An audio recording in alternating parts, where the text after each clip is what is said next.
Michele Bachmann is a Tea Party favorite who was featured prominently at a big conservative conference last week and gave her own response to President Obama's State of the Union address.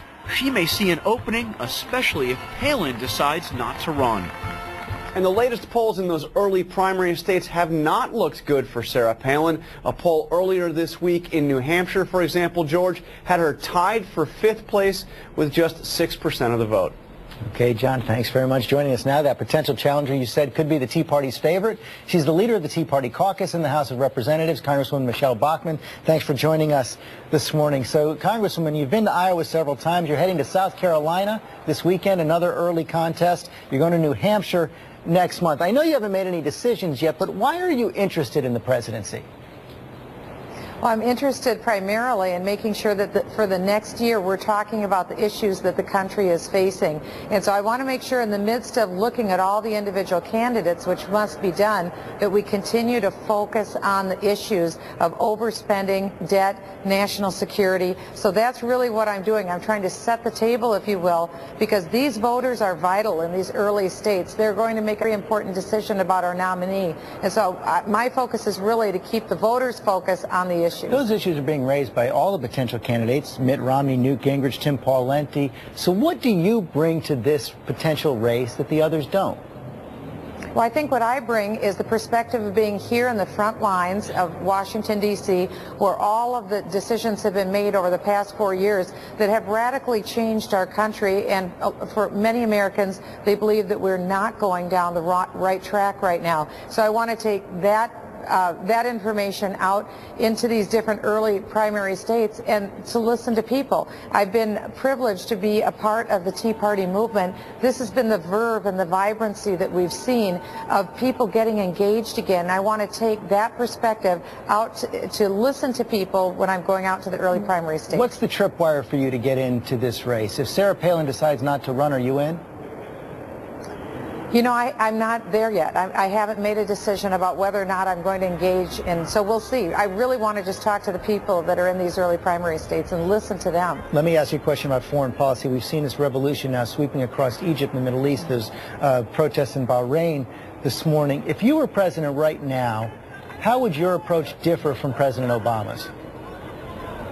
Well, I think there are some principles that I would focus on. Number one, my first question would be, what are the vital American interests in the region? Number two, what would best be done to secure the safety of the American people? I think third, my interest would be, what is the long-term view of the Middle East? We're looking at a historic shift in instability in the Middle East region that isn't just one nation, but this is impacting a multiplicity of nations. So I think we need to have a long-term perspective. And I think beyond that, this really underscores the need for high-quality level of intelligence. I'm privileged to sit on the Select Committee for Intelligence. We're secured with dealing with the nation's top classified secrets. That's why I'm prohibited from going any farther and commenting on specifics in the matter, but those are some of the principles that I would be looking at in the Middle East region. What is America's #1 vital interest in the Middle East?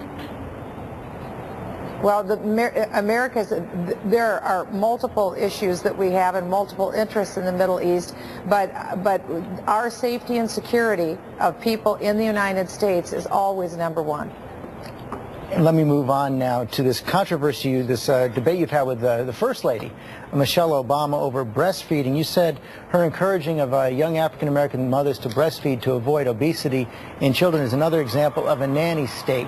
What's your objection to that? Well, I'm a federal tax litigation attorney. That is my legal background and also my scholarly background. And my quarrel isn't necessarily with the whole topic. I've given birth to 5 children myself. I strongly believe in breastfeeding. But I think what this points up again is that the tax code is used by government as social engineering. I spent years in the United States federal tax court seeing the difficult burden of the tax code in people's lives. And I think the federal government should stop social engineering. I would really prefer to see us completely scrap the tax code and find something that is simpler, fairer, flatter. People are in the process now of the hassle of filling out their income tax returns, and it is a very unwieldy document. Most Americans have to go to a professional preparer just to fill out their tax return. So I really, my quarrel is with the tax code and the great complexity that the tax code is for the average American. You know, a sizable number of GOP primary voters still are questioning President Obama's faith and citizenship. Can you just state very clearly that Obama is a Christian and he is a citizen of the United States?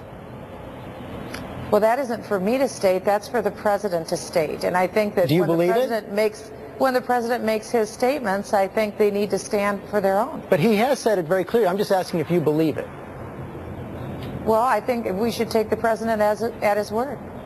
But you can't say that. You can't just sit there and declare the president is a citizen and he is a Christian. You know, what I focus on today, George, is today is the 2-year anniversary of the stimulus program where we spent $1 trillion to make sure that unemployment wouldn't go above 8%.